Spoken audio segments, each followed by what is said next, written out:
AITA for refusing to babysit my boyfriend's niece during my vacation.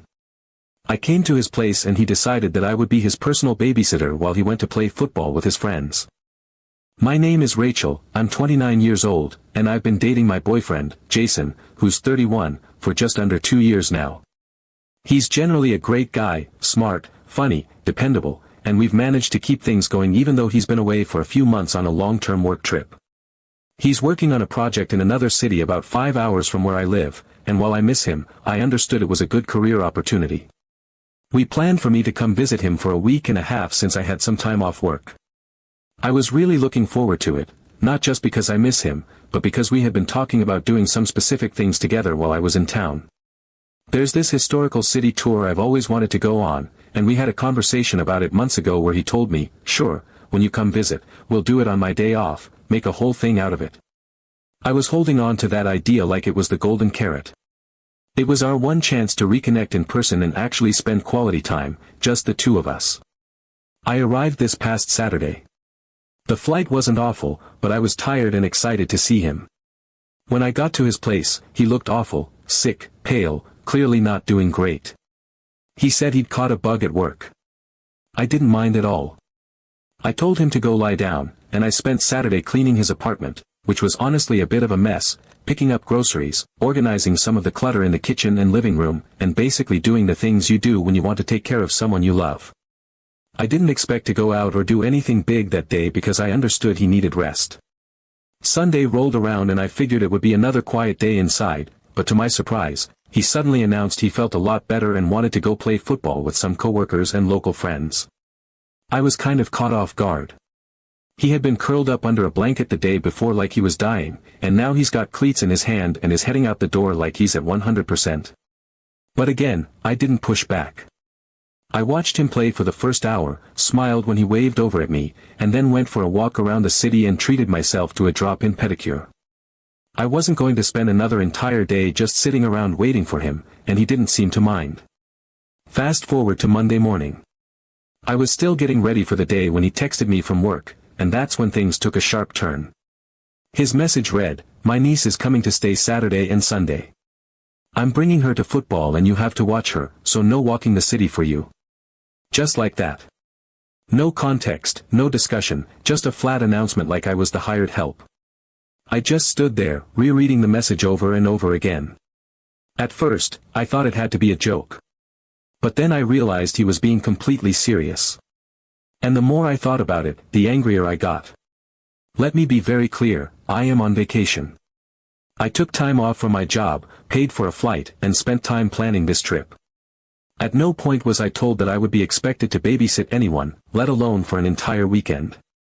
Not only that, but the niece, whom I've never met, is apparently young enough that she needs a guardian, but he doesn't even know how old she is. He literally just said he was told she needs watching, and assumed that I'd be totally fine taking care of her while he plays football again for half the day. Not to mention, this is the only weekend we have together where he's not working, and it was the only chance we had to do that city tour we had talked about for months. When I reminded him about it, he said we could just go, after work on Friday. As if the whole point wasn't to have an entire day to spend together exploring, not rushing through it in the late afternoon when everything is half closed and he's already half distracted thinking about work the next day. I was stunned. I told him this wasn't what I agreed to, and that I felt completely blindsided. He just kept saying that since I'm staying for free, I could spare a day to babysit while he goes out and plays. This is where I really started to lose it. First of all, yes, I am staying at his place, but let's not pretend he's doing me a huge favor here. His housing is paid for by his company. He's not paying a dime for this apartment. He's not covering my meals or activities or anything. And even if he were, is this really how you treat your partner? Like they owe you unpaid labor in exchange for being allowed to exist in your space. I'm not some freeloader crashing his place for fun. I'm his girlfriend. We're in a relationship. I came here to spend time with him, not to become the default babysitter while he disappears for hours at a time. And what really pushed me over the edge was how casually he sprung it on me. No heads up, no conversation, just a directive, you have to watch her. Like I'm his employee or something. Not to mention, the way he phrased it made it sound like I was being punished for wanting to go walk the city, like I had to be grounded. He said if I refused to watch her, it meant he would have to cancel his football game. And honestly, I kind of think he should. He's the one who agreed to take his niece that weekend. I wasn't consulted. I wasn't asked. And now I'm expected to drop everything I wanted to do so he can run off and have fun while I'm stuck at a park babysitting a child I've never met. I don't even know how to feel anymore. I'm upset, I feel disrespected, and I'm starting to question why he even wanted me to visit in the first place. Was it really to spend time together? Or did he just see an opportunity to have someone help out while he carries on with his usual routines? So, Reddit, am I the asshole for being furious about this? For refusing to babysit and telling him that if he's going to prioritize football over our plans, then he needs to deal with the consequences? He made a commitment to me when I planned this trip, and now he's acting like I'm the one being unreasonable for not wanting to be treated like a nanny. Update 1. Hi again, Reddit. First off, thank you for all the responses. Seriously. Reading through them made me feel way less crazy, and the validation from total strangers who didn't owe me anything meant more than I expected. A few people asked what ended up happening that weekend, and, well, buckle up. The sheer audacity of what unfolded still makes my jaw clench when I think about it. After that explosive text exchange where Jason told me I had to watch his niece because he had already made football plans, I'd made it crystal clear that I wasn't okay with it.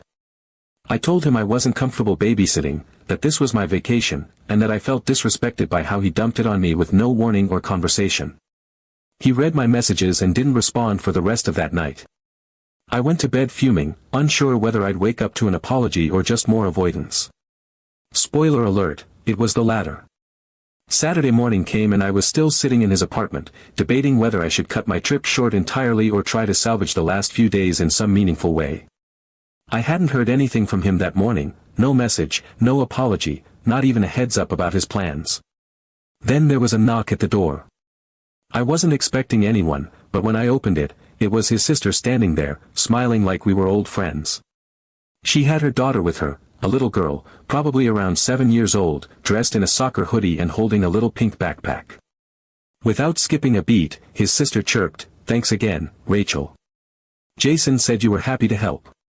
And just like that, she handed off her daughter and turned to leave. I was so stunned that I just stood there, mouth slightly open, brain scrambling to process the fact that I was being handed a child I'd never met, without my consent, with zero explanation. The little girl looked up at me, totally comfortable, like this was something she'd done before. She walked into the apartment like she lived there, dropped her bag on the floor, and asked if we had snacks. Jason wasn't even home. He had already left for his football game. I felt a wave of disbelief and rage hit me all at once. He knew I said no. He heard me. And yet he deliberately orchestrated this handoff, told his sister I agreed, and slipped out before I could object. It was calculated. And cowardly. I texted him right away, my hands actually shaking as I typed. I told him this crossed a major boundary. That I had said no and he knew it. That this was manipulative and disrespectful on a level I could barely comprehend. He didn't respond for over an hour. When he finally did, the only thing he wrote back was, "It's only a few hours. Just chill." That was the last straw. I calmly helped the little girl gather her things, walked her downstairs, and called his sister. I told her Jason had not actually cleared any of this with me, and that I was not comfortable being put in this situation without warning. She sounded surprised, then embarrassed, then frustrated, not at me, but clearly at her brother. She came and picked up her daughter within 15 minutes. I didn't even wait for Jason to come home. I packed my things, wrote him a note that said everything I didn't have the energy to repeat, that I wasn't a stand-in babysitter, that being in a relationship doesn't mean becoming someone's unpaid support staff, and that I wasn't going to let him twist love into obligation.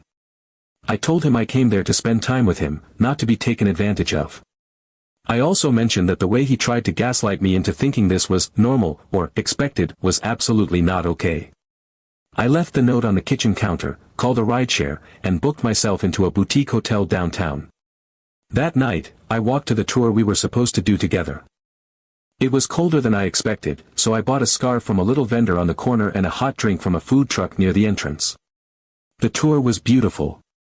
Lantern-lit streets, quiet stories of the city's history, and for once, I wasn't listening to anyone talk over me, dismiss my interests, or shift the plans to suit themselves. I took pictures. I talked to strangers. I didn't rush through it or check my phone for messages from someone who clearly didn't respect my time. I made a full day of it. I visited shops, had a long dinner alone, bought myself dessert without asking anyone if they were in the mood for sweets. I walked through cobblestone alleys lit by soft golden lights and realized how much I missed making decisions that were just for me. I felt like I could breathe again. And it was honestly the most peaceful, freeing moment I'd had in a long time. Update 2. A few days after I'd moved into the hotel and started trying to salvage what remained of my vacation, I got a phone call that I wasn't expecting. It was Jason's sister, the same one who had dropped off her daughter like I was the neighborhood sitter and then vanished without another word. When I saw her name pop up on my screen, my stomach turned. I didn't know what she was going to say. A part of me braced for guilt-tripping or a passive-aggressive scolding about how I abandoned a child or left her in a tough spot. I wasn't in the mood for it, but I answered anyway. To my surprise, her tone wasn't accusatory or even particularly angry. She sounded confused. She started off cautiously, saying she just wanted to check in on everything because Jason had told her I offered to watch Lily for the weekend. She said she wouldn't have dropped her daughter off like that if she thought I wasn't on board, and that she didn't want to impose. That was the word she used. Impose. I felt this flash of something between bitterness and relief that she at least understood that concept, because her brother clearly didn't. I told her everything. Calmly, honestly, and without sugarcoating it. I told her how I had received a last-minute text telling me I would be babysitting, how I never agreed to it, and how Jason had spun an entire narrative around my supposed willingness. I told her how I'd been looking forward to this trip for months and how he had not only neglected to prioritize our time together, but actually abandoned me with a child and disappeared to play football like it was no big deal. I told her I had said no. Clearly. Repeatedly. And how he went behind my back anyway, orchestrating a drop-off he knew I hadn't consented to. There was a long pause on her end of the line. I expected a defense, an excuse, something. But instead, I heard her sigh, the kind of sigh that carries more weight than words. She said, quietly but firmly, that it actually made a lot of sense. She said she had started noticing that Jason had been doing this kind of thing more and more lately, offering up other people's time like it was his to give. He had done it to her husband once, telling someone he'd help with a weekend project and then pulling out last minute, leaving her husband to clean up the mess. She said he did something similar to one of his co-workers, promising to help them move and then ghosting them, later claiming it was a misunderstanding. She even told me their mom had called him out recently, saying he always expected people to accommodate his schedule, his plans, his comfort. That Jason had a habit of acting like the people around him existed to fit into the gaps of his life, not the other way around. Her voice wasn't angry, just tired. Tired of trying to defend someone who clearly didn't consider how his actions impacted others. That phone call hit me harder than I expected. For days, I had been fixated on that one awful weekend, on the betrayal of being left with a child without warning, on the disappointment of not getting to spend time with my partner, on the humiliation of having to explain to a stranger that I wasn't the volunteer babysitter she'd been led to believe I was. But now, all of that started to feel like a symptom, not the disease. It wasn't just about the niece. It wasn't even about football, or the city tour, or the lack of apology. It was about the way Jason sees people. Like tools. Like placeholders. Like pieces on a board he could shift around when convenient. And I started replaying moments in our relationship I had filed away in the mental drawer labeled, "Not a big deal." Like the time he volunteered me to bake cupcakes for his office party without asking me. Or when he invited 2 of his friends to crash on my couch during a weekend I had set aside for us to have alone time. Or when he told his mom I would help her organize the attic during a visit, even though I had told him ahead of time that I planned to work remotely that day. Every time I'd felt unsettled or used, I told myself it was a fluke. That he was just distracted, or busy, or trying to help, and had made an assumption. I gave him the benefit of the doubt over and over again. I'd laughed it off, brushed it aside, tried to be easygoing. Because that's what we're told to be, right? Understanding. Flexible. Supportive. But now, it felt less like flexibility and more like enabling. Because it wasn't a one-off incident. It was a pattern. And it had been there for a while. The more I thought about it, the clearer it became. Jason didn't see relationships as partnerships. He saw them as systems of utility, ways to streamline his life, reduce friction, and maximize his comfort. Other people's time, energy, and emotional bandwidth were simply things he could allocate like budget items. He didn't ask. He informed. He didn't apologize. He justified. And the moment you pushed back or asserted yourself, he acted like you were being unreasonable, dramatic, or selfish. That phone call with his sister cracked something open in me. I started reevaluating every time I had made excuses for him. Every time I'd convinced myself it wasn't worth a fight. Every time I told myself he'd just had a long day, or that he didn't mean it that way, or that I was being too sensitive. And I saw all those tiny moments for what they really were, red flags I had chosen to paint white. Jason never shouted. He never cursed. He never hit or cheated. But what he did do was quietly manipulate the people around him into serving his needs while making it seem like a favor. He used goodwill like currency and expected it to replenish itself without ever investing anything in return. And I had been so focused on making things work, on being a good girlfriend, that I didn't realize how one-sided it had all become. I didn't call him after the phone call. I didn't text. I didn't reach out. I extended my stay at the hotel for 2 more nights, then booked an earlier flight home. I spent the last few days of the trip doing the things I had wanted to do from the beginning: solo museum visits, walks by the river, sitting in cafes with my book and not checking the time. I didn't feel sad, not in the way I expected. I felt clear. Light. Unburdened. When I got home, I didn't hear from him right away. I think he expected I'd cool off and come crawling back with some half apology and a willingness to compromise. But I was done compromising my sanity for someone who saw me as a stand-in, a convenience, a resource. I haven't decided what I'll say when he inevitably reaches out, but I do know this: I will never again let someone treat my time and energy like they're theirs to give away. I had always brushed them off as stress, or miscommunication, or him being a little selfish sometimes. Update 3. When I decided to end the trip 2 days early, it wasn't a spontaneous decision. It had been simmering quietly beneath the surface for days, growing louder each time I opened my phone and saw no apology, no effort, no recognition from Jason that anything he'd done was remotely wrong. After that phone call with his sister, the one where she unknowingly confirmed every suspicion I had about his pattern of behavior, I knew there was no salvaging this. I had spent too much of the trip playing mental gymnastics, trying to excuse his choices, trying to frame everything in the best possible light. But it wasn't a matter of interpretation anymore. It was a matter of respect. And I was tired of waiting for him to offer any. So I packed quietly, not with bitterness or anger, but with a sort of exhausted clarity. I didn't rush, I didn't fume. I folded my clothes with the calm of someone finally done holding on. I booked the earliest flight home that made sense and left a short note at the hotel front desk in case he came looking, not for closure, but so there would be no ambiguity. No chance for him to twist the narrative into me being impulsive or irrational. I wanted my departure to be deliberate and unmistakable. I didn't tell him until I was already at the airport. Not out of spite, but because I knew he would try to talk me out of it if I told him earlier. And I didn't want to give him that chance. The moment I texted him that I had flown home early, my phone lit up almost immediately. He called me 5 times in a row. I watched the screen light up, buzz, dim, and start again. I didn't answer.